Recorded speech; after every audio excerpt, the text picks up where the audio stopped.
Hi, hello everyone, welcome back to my channel Vijaya Biology Tutorials. Today we are going to learn the worksheet number 3 of the lesson respiration. And before going to the topic, please do subscribe to my channel Vijaya Biology Tutorials. Yeah, let's go to the topic. Here the first question was given as the protein that binds oxygen in blood is. So we already learned that in the red blood cells we are having one protein which is having red color, and that protein is called as hemoglobin. The protein name is hemoglobin. So the answer will be hemoglobin. So here the protein that binds oxygen in blood is nothing but the protein name is hemoglobin. Next, at a height of 13 kilometers above the sea level, the concentration of oxygen is. Here, whatever oxygen that will be supplied at the higher levels will be binding with the hemoglobin. So almost all the oxygen gets binds with the hemoglobin, so that as we are going higher, the oxygen level will be decreasing. So the answer will be less. So there will be less oxygen as we are going higher above the sea level. Next, the total lung capacity of human being is nearly 5800 ml of air. Means it can capture how much ml of air? 5800 ml of air. So this is the total lung capacity of the human being. Next, the percentage of oxygen in exhaled air is 16%. So here how much percent of oxygen will be present in exhaled air after utilizing all the oxygen that is present in the inhaled air? So only 16% will be sent out through the form of the exhaled air. So the answer is 16. Next, gaseous exchange takes place within the lungs. We know that there will be gaseous exchange taking place within the lungs, and between what it will be taking place means between the alveoli and the blood capillaries. We know that in the lungs we are having tiny air sac like structures called as alveoli, and from this alveoli there will be transfer of the oxygen to the blood capillaries, and from the blood capillaries there will be transfer of the oxygen to the body cells. So after body cells taking the oxygen, they will be in return giving the carbon dioxide to the blood capillaries, and this blood capillaries carry the carbon dioxide to the alveoli, and their alveoli will be filtering that carbon dioxide and it will be sending outside, and again this alveoli will be getting oxygen through the inhaled air, and like that it will be sending back to the blood capillaries. Like that in the reverse means alveoli to blood capillaries there will be exchange of the oxygen, and from the blood capillaries to the alveoli carbon dioxide exchange will be there. So like that alveoli and blood capillaries are involved in the process of exchange of gases. So where are these alveoli and blood capillaries are present?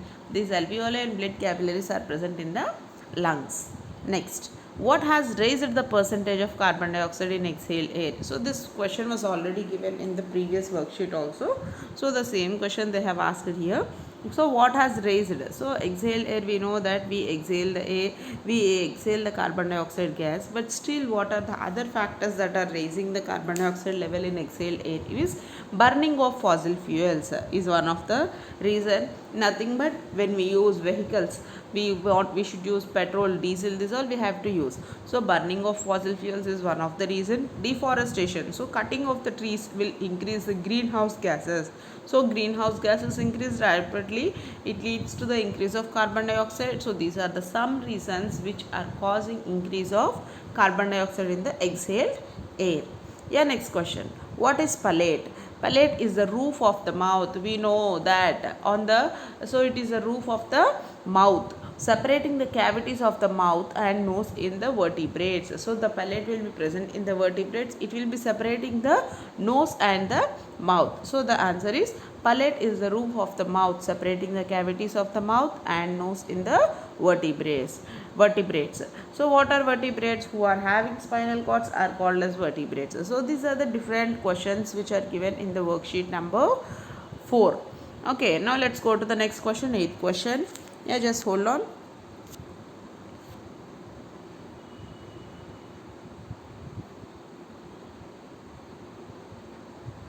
Yeah, this is the 8th question. If you see little bit it is big question. If you observe, how does the oxyhemoglobin form in transportation of gases in alveoli and blood capillaries? We know that the hemoglobin is having capacity to bind with 4 oxygen molecule at a time. So how the oxyhemoglobin is formed? If you observe, when we will read out the answer once.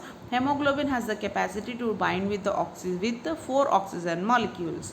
When oxygen is present within its normal limits, means we know that 21% of oxygen is available in the atmosphere, and if we take that 21% of the oxygen through the inhaled air, so almost all the oxygen is carried in the blood by binding to the hemoglobin, a protein present in the red blood cells. So already we know that hemoglobin is a protein that is present in the red blood cells, that has the capacity to bind with the oxygen, and it has the capacity to transport that oxygen to all the body cells.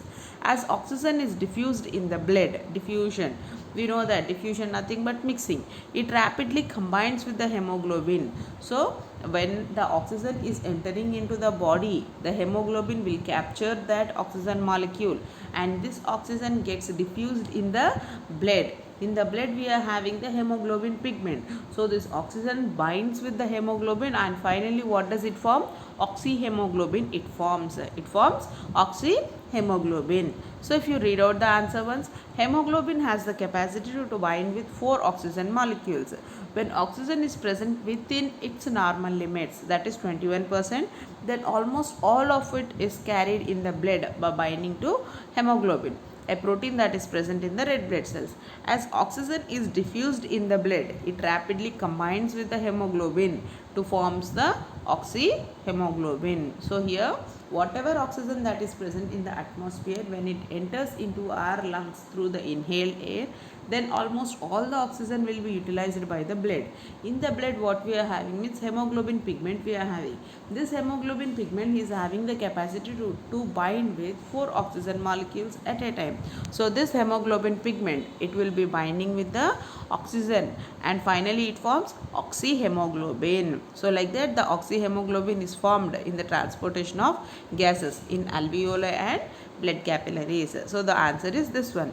Next, if you have a chance to meet a pulmonologist, what questions you are going to clarify about pulmonary respiration? First of all, what is pulmonary respiration? This is the question we will ask. Pulmonary respiration nothing but if the respiration is going on with the help of the lungs, that is called as a pulmonary respiration. We human beings undergo pulmonary respiration. Okay, even birds undergo pulmonary respiration. If the pulmonary respiration is nothing but if the lungs are being utilized in the process of respiration, then it is called as pulmonary respiration. So you will ask that question also, what is pulmonary respiration? Next question what you will ask, which diseases can be called as pulmonary diseases? Means which diseases can be called as pulmonary diseases? The diseases which are related with the problems in the lungs, such diseases are called as a pulmonary diseases. So this is one of the question you can ask. Next, what precaution should be taken to prevent ourselves from pulmonary diseases? This is also a question you can ask. So how can we be healthy without getting the pulmonary diseases? Next, which doctor has to be consulted for the treatment of pulmonary diseases? Which doctor you will consult generally? So here specialist pulmonary who will be treating the lungs, that doctor you will be consulting. One specialist who will be treating the respiratory problems, you can consult. Okay, so these are the different types of pulmonologist. You have to consult the pulmonologist. Okay, so these are the different questions you can ask. So these are just example like questions I have given. If you want, you can change the questions which are related to the pulmonary respiration. So this is the answer for the 9th question. Next, which organ is the structural and functional unit of the lungs? We know that very important organ, that is alveoli, are the structural and functional units of the lungs. The tiny air sacs called as alveoli are the structural and functional unit of the lungs. Next, which process occurs in gaseous exchange between lungs and blood capillaries? So which process occurs means here I'll show you the answer.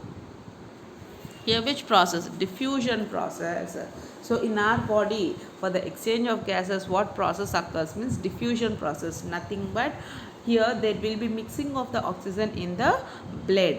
So that's why diffusion process occurs in the gaseous exchange between the lungs and the blood capillaries. Next, what is breathing? Next question is, breathing is the process of moving the air into and out of the lungs. So taking the air in and sending the air out of the lungs is called as breathing. Next, why are RBC red in color? Why are RBC red in color means we know that RBC are red in color due to the presence of the hemoglobin pigment. So due to the presence of the hemoglobin pigment, RBC are red in color. So these are the 13 questions that were given in our worksheet. I think I have given you all the answers for the questions. If you're having any doubt, you can ask me or you can comment me. I'll reply to your answers. And if you like this, please do share and please do subscribe to my channel. Okay, so I think everyone has understood this one. Thank you.